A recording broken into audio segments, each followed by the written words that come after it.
पंजाब में सत्ता तो बदल चुकी है। आम आदमी पार्टी के भगवंत मान इस समय पंजाब के मुख्यमंत्री हैं, लेकिन पंजाब में पिछले दिनों देखने को मिल रहा जिस तरह से ये गैंगस्टर लगातार आतंक फैला रहे हैं। और सबसे अहम बात कि गैंगस्टर आतंक तो फैलाते ही हैं, लेकिन आतंक फैलाने के बाद, वारदात करने के बाद सोशल मीडिया पर उसकी धमकी भी बहुत ही शिद्दत से लेते हैं। ऐसा लगता है कि जैसे उन्होंने कोई बड़ा कांड किया हो, बहुत बड़ा काम किया हो, महान काम किया हो। इन गैंगस्टरों में सबसे पहले सबसे ज्यादा खौफ देखने को मिलता था कुख्यात गैंगस्टर लॉरेंस बिश्नोई का और संपत नेहरा का।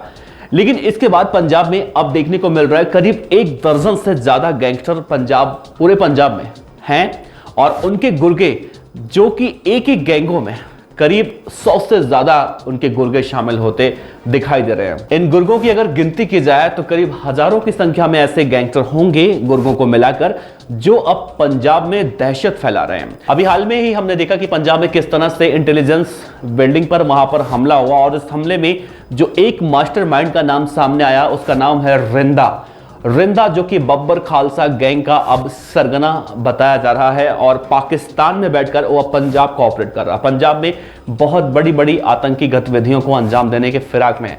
लेकिन इन सब से हटके एक गैंगस्टर और है जो पंजाब में इस समय बहुत तेजी से अपराध की दुनिया में से अपने नाम बना रहा है। उसके नाम की चर्चा भी पंजाब के अपराध जगत में बहुत तेजी से हो रही है।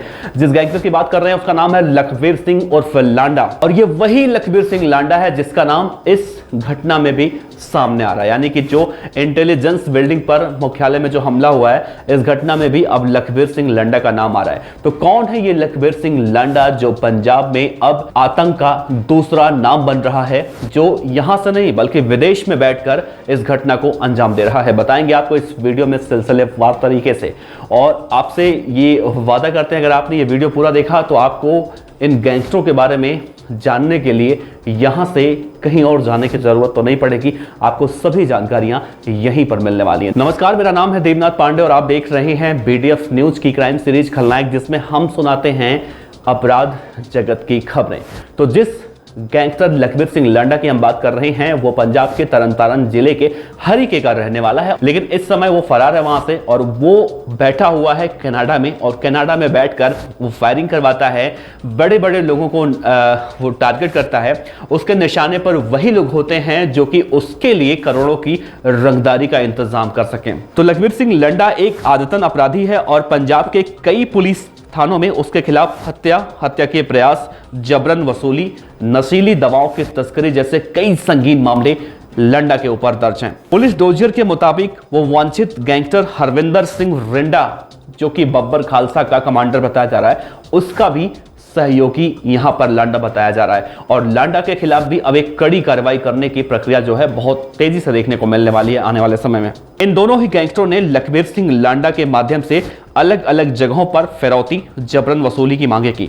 कुख्यात लांडा ने पूरे राज्य में अपना क्राइम नेटवर्क बना लिया, ठीक वैसे ही जैसे 5 राज्यों के कुख्यात गैंगस्टर लॉरेंस बिश्नोई का नेटवर्क बहुत तेजी से फैल रहा है, वैसे ही अब दूसरा गैंगस्टर लखबीर सिंह लांडा भी बहुत तेजी से कई राज्यों में अपने अपराध का नेटवर्क तैयार कर रहा है, अपने गुर्गों की संख्या बढ़ा रहा है, और इसके लिए लांडा कुछ भी करने को तैयार है। अभी हाल में ही हमने देखा था कि लखबीर सिंह लांडा ने एक पेट्रोल पंप व्यापारी से फोन करके रंगदारी मांगी थी, और जब उन्होंने रंगदारी नहीं दी तो उसने उसके अगले ही दिन पुलिस वाले उस पेट्रोल पंप पर तहकीकात करने के लिए पहुंचे थे। जब शिकायत मिली थी कि लखबीर सिंह लांडा ने फोन करके रंगदारी मांगी है, पुलिस वाले पेट्रोल पंप पर मौजूद थे, लेकिन पुलिस वालों के सामने ही 2 अपराधी आते हैं लखबीर सिंह लांडा गैंग के, और वो वहीं पर फायरिंग करके चले जाते हैं।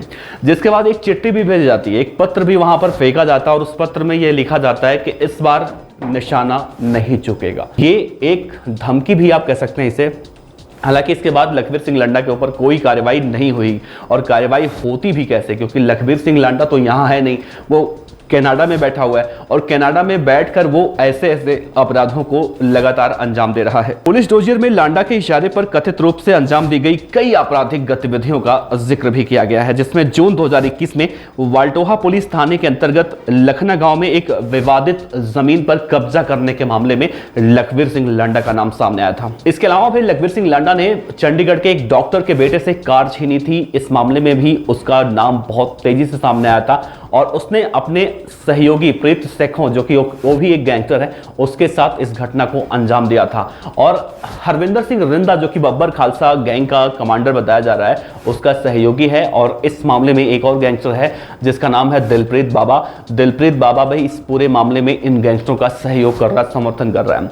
लेकिन देखना अहम होगा कि जिस तरह से इससे पहले भी हमने देखा था कि दिल्ली एनसीआर में जिस तरह से 7 लाख का इनामी बदमाश काला जठेड़ी लगातार आतंक फैला रहा था और उसके कई गुर्गे जो विदेश में बैठे थे, जिसमें हम काला राणा की बात कर लें या फिर गोल्डी बराड़ की बात कर लें या फिर और सारे ऐसे कई सारे बदमाश हैं जो विदेश में बैठकर, खासतौर से कनाडा में बैठकर भारत में कई सारी वारदातों को अंजाम देते रहते थे।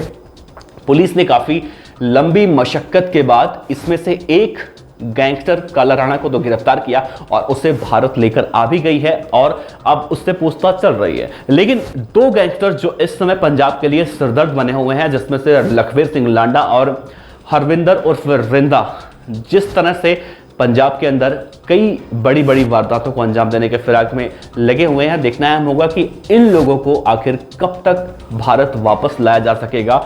और इसमें से एक तो कनाडा में बैठा हुआ, दूसरा पाकिस्तान में। अब रिंदा पाकिस्तान कैसे पहुंचा या फिर तरन तारण का रहने वाला लखबीर सिंह लांडा कनाडा कैसे पहुंचा, ये सब अगर आपको जानना है तो नीचे डिस्क्रिप्शन में हमने पहले भी खबरें बताई हैं। अगर आप चाहेंगे तो नीचे डिस्क्रिप्शन में हम आपको लिंक दे देंगे, आप वहां पर जाकर देख सकते हैं। फिलहाल लखबीर सिंह लांडा के बारे में आपने क्या इससे पहले सुना था? अगर सुना था तो नीचे कमेंट बॉक्स में जरूर बताइएगा। और ऐसे गैंगस्टरों के खिलाफ किस तरह से कार्रवाई की जानी चाहिए, या ये जिस तरह से विदेशों में बैठकर दाऊद बनने की राह पर हैं, क्या इन्हें दूसरा दाऊद बनने देना चाहिए? क्या इनके खिलाफ कड़ी कार्रवाई करके इन्हें वापस घसीटते हुए भारत देश लाना चाहिए या नहीं? नीचे जवाब दीजिएगा कमेंट बॉक्स में। आपका बहुत बहुत शुक्रिया। अगर आपने हमें अब तक सब्सक्राइब नहीं किया, सब्सक्राइब कर लीजिएगा। फेसबुक, इंस्टाग्राम, सबका लिंक आपको डिस्क्रिप्शन में मिलेगा। उम्मीद करते हैं कि आपको हमारे द्वारा दी गई जानकारी अच्छी लगी होगी तो लाइक का बटन दबा दीजिएगा। आपका बहुत बहुत शुक्रिया।